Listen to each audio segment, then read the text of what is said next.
শপথ গ্রহণের অনুষ্ঠানের ব্যবস্থা না করেন, তাহলে ঢাকা শহর দক্ষিণের ভোটারদেরকে সাথে নিয়ে আমি নিজেই শপথ করে আমি আমার চেয়ার গ্রহণ করবো। ভাড়া করা বিদেশি সরকার রাজনীতি আর চলবে না বলে হুঁশিয়ারি দিয়েছেন বিএনপি চেয়ারপারসনের পররাষ্ট্র বিষয়ক উপদেষ্টা কমিটির বিশেষ সহকারী ইশরাক হোসেন। গত 2 সপ্তাহ যাবত আমাদেরই নিয়ন্ত্রণে ছিল, আমরাই নিয়ন্ত্রণ রেখেছি। শনিবার 7 জুন জাতীয় ঈদগাহে ঈদুল আজহার নামাজ আদায় শেষে সাংবাদিকদের এই কথা বলেন তিনি। আমাদের নির্দেশনা ছাড়া এই নগর ভবন বহিরাগত দিয়ে আমরা চালাতে দেব না।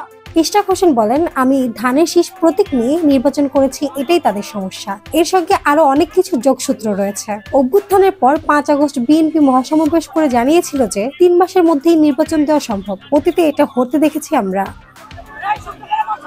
তিনি বলেন, আমি অপ্রিয় কিছু কথা বলতে চাই। দেশকে গণতান্ত্রিক ধারা থেকে সরিয়ে নেওয়ার চেষ্টা করা হচ্ছে। কোনো ব্যক্তির ওপর আমি আঙ্গুল তুলব না, একটা গোষ্ঠী এই বিষয়ে কাজ করছে। স্পষ্ট ভাষায় বলতে চাই, আমরা 17 বছর খুনি হাসিনার বিরুদ্ধে বুক ফুলিয়ে আমাদের পরিচয় গোপন না করে রাজপথে দাঁড়িয়ে আন্দোলন করেছি। আমাদের অনেক ভাই এতে শাহাদাত বরণ করেছে। আমরা সেই দল করি, আমরা অত্যন্ত সুসংগঠিত রয়েছি। তিনি আরো বলেন, আমরা 6 ঘন্টার নোটিশে, 12 ঘন্টার নোটিশে বা 24 ঘন্টার নোটিশে দলের হাইকমান্ড আমাদের যে নির্দেশ দেবেন আমরা সেটা পালন করার জন্য প্রস্তুত রয়েছি। এ সময় তিনি বলেন, প্রধান উপদেষ্টা বাম গণতান্ত্রিক রাজনৈতিক জোটকে প্রতিহত করার ঘোষণা দিয়েছেন। এটা অত্যন্ত দুঃখজনক। আমি নিজেও মর্মাহত হলাম। ওনার মুখ থেকে এই ধরনের কথা আমি আশা করি নাই। সবার আকাঙ্ক্ষা ছিল যে উনি একমাত্র ব্যক্তি যে সবার কাছে নিরপেক্ষ। সেই জায়গা থেকে কেন আজকের এই পরিবর্তন, সেটা আমাদের ভাবিয়ে তুলছে।